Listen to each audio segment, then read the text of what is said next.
আজকে আমি মূলত এখানে এসেছি আমার টেলিভিশনের মানুষজন একটা ডাক দিয়েছিলেন, হাজরা অবধি আসার একটা ডাক দিয়েছিলেন। সেই আমার মনে হয় আমরা একটাই ইন্ডাস্ট্রি, ফিল্ম, ওয়েব, টেলিভিশন যাই বলি না কেন, তাদের সঙ্গে সমর্থন, সহমর্মিতা, সলিডারিটি জানাবার জন্যে আজকে আমি এখানে এসেছি। এবং তার এটাও কারণ যে সিবিআইয়ের প্রত্যেক দিন কিন্তু সিবিআইয়েরও এই তদন্তের রেজাল্ট প্রকাশ করতে দেরি হচ্ছে প্রত্যেক দিন, সেটাও মানুষকে কিন্তু অধৈর্য করে তুলছে। এই মুহূর্তে বিচার শব্দটা একটা অনেক বড়, মানে বিচার শব্দটা যেরকম এই অপরাধীদের খুঁজে বার করে শনাক্ত করে শাস্তি বা যাই হোক দৃষ্টান্তমূলক শাস্তি, সেটা তো বটেই, তার সঙ্গে কিন্তু প্রশাসনের তরফে যে গাফিলতিগুলির জন্যে এরকম একটা ঘটনা ঘটতে পেরেছে সেগুলির জবাবদিহিও, সেটাও কিন্তু বিচারের অংশ।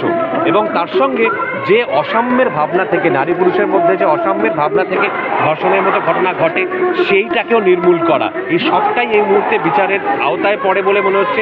বিচার শব্দটা এই মুহূর্তে তার কনোটেশন অনেক বড় এবং এইটা একটা খুব প্রয়োজনীয় কথাবার্তা এইটার সূত্রে উঠে আসছে আজকে, যেটা অত্যন্ত একটা, আমি বলবো আনফর্চুনেট যে এটা এরকম একটা ঘটনার পরিপ্রেক্ষিতে ঘটছে, এত ভিন্ন একটা ঘটনার পরিপ্রেক্ষিতে ঘটছে, কিন্তু এটার পরিপ্রেক্ষিতে খুব গুরুত্বপূর্ণ কিছু ডায়লগ, খুব গুরুত্বপূর্ণ কিছু বিষয় উঠে আসছে যেগুলো আমি বলবো সেই দিকটা অন্তত ভালো।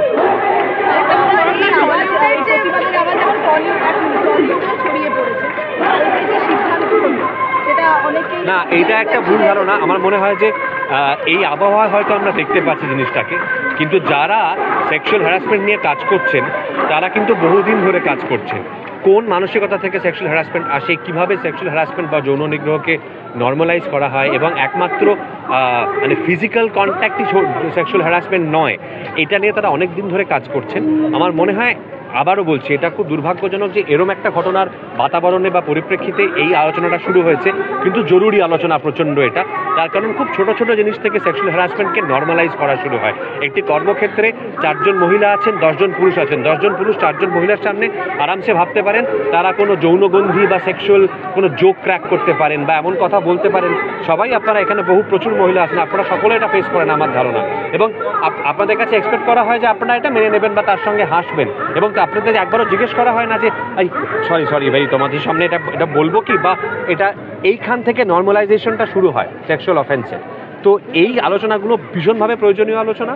এই কোড অফ কন্ডাক্ট এখানে খুব স্ট্রিক্টলি ফলো করা দরকার, এবং এই আলোচনাটা যে শুরু হয়েছে সেটা অত্যন্ত ওয়েলকাম একটা স্টেপ বলে আমি মনে করি।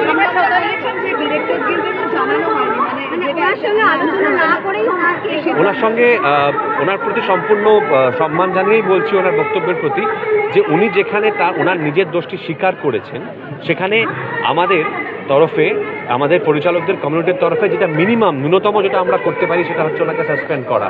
ওখানে সেখানে ওনার কথা শোনার খুব একটা প্রশ্ন আসছে বলে আমার মনে হয় না, যে তার কারণ উনি নিজে লিখিত অর্থে, লিখিত চেহারায় উনি স্বীকার করেছেন নিজের দোষটা। যতদিন জিনিসটা শুনানির অধীন ছিল ততদিন আমরা কিছু করিনি, কারণ আমাদের জানতে হতো যে ব্যাপারটা আসলে কি হয়েছে, কারণ উনি তো নিজে স্বীকার করেছেন জিনিসটা। একজন মানুষ যখন স্বীকার করে তার দোষটা হয়েছে, তিনি ক্ষমা চাইলো, তার দোষটা কিন্তু দোষই থেকে যায়। তাহলে তো বলতে হবে সমস্ত দোষ করে ক্ষমা চেয়ে নিলে সেটা তাহলে মাফ হয়ে যায়, তা তো নয়। একটা মিনিমাম পিউনিটিভ মেজার তা থাকতেই হবে, একটা মিনিমাম শাস্তিমূলক ব্যবস্থা থাকতে হবে। সেইখান থেকে এটা একটা স্বতঃস্ফূর্ত সিদ্ধান্ত ওনাকে সাসপেন্ড করার। এটা ছাড়া আর কোনো মেজার নেওয়া যেত বলে আমার মনে হয় না।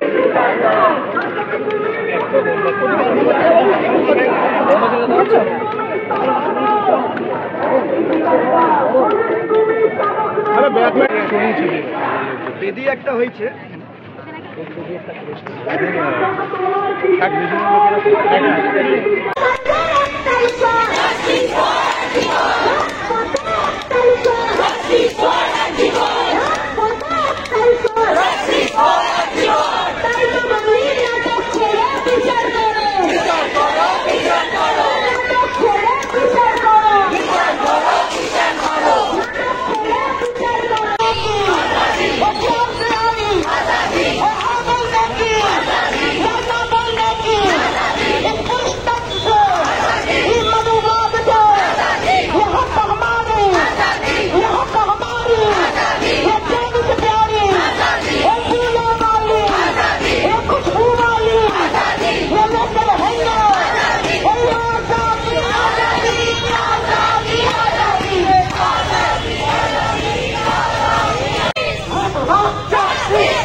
টলিউড ফোকাস কলকাতা চ্যানেলটি আপনাদের ভালো লেগে থাকলে লাইক করুন, সাবস্ক্রাইব করুন এবং আপনাদের পছন্দের ভিডিওটি অবশ্যই শেয়ার করুন। Tollywood focus Kolkata.